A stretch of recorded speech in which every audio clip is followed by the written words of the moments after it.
News in 5. News and developments making headlines around the world in 5 minutes. World News in 5. Here on Radyo Pilipinas Worldwide. Good day. This is World News in 5 here on Radyo Pilipinas World Service. The first man who received a genetically modified pig kidney transplant died after 2 months of the operation. According to Massachusetts General Hospital, there was no indication that Richard Slayman died as a result of the transplant. Transplantation using genetically modified pigs failed in the past, but the operation on the 62-year-old American was considered a historical milestone. Besides suffering from end-stage kidney disease, Slayman also suffers from type 2 diabetes and hypertension. Slayman had undergone a human transplant last 2018, but eventually failed 5 years later. Last March 16, doctors confirmed that after undergoing xenotransplantation, Slayman does not need to undergo dialysis. Xenotransplantation involves living organs, cells, and tissues from various species and transplanting them into another species. World News in 5. Here on Radyo Pilipinas Worldwide. At least 2 children have been reported to have died and several others injured after a bomb fell near a pediatric hospital in Sudan.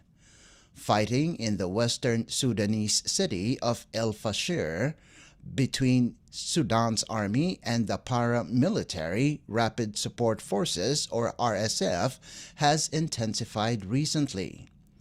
This is the last major urban center in the region of Darfur that remains in the control of the army.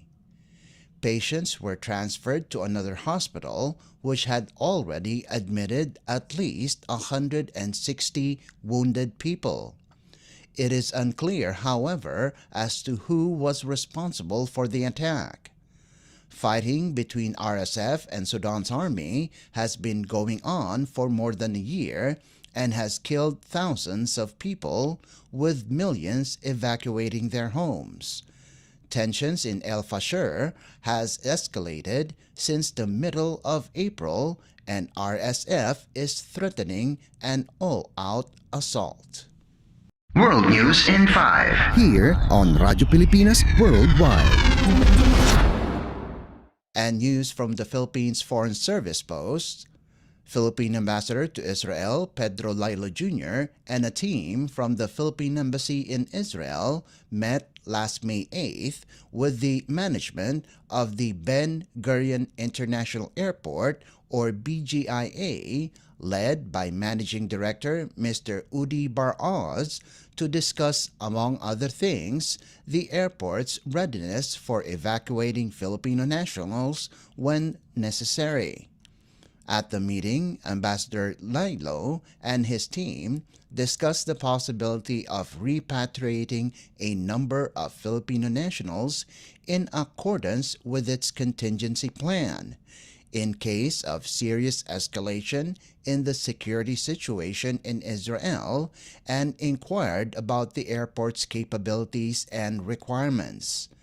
Mr. Bar-Oz conveyed the commitment of the BGIA team to work closely with the Philippine Embassy and expressed their willingness and preparedness to assist the Filipino community in Israel under these circumstances.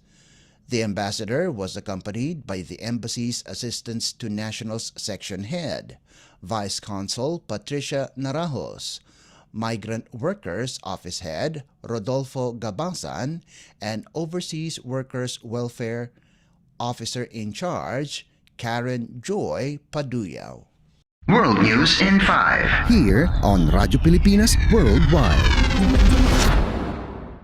And that concludes this edition of World News in 5. For Radyo Pilipinas World Service, this is Leo Magpayo.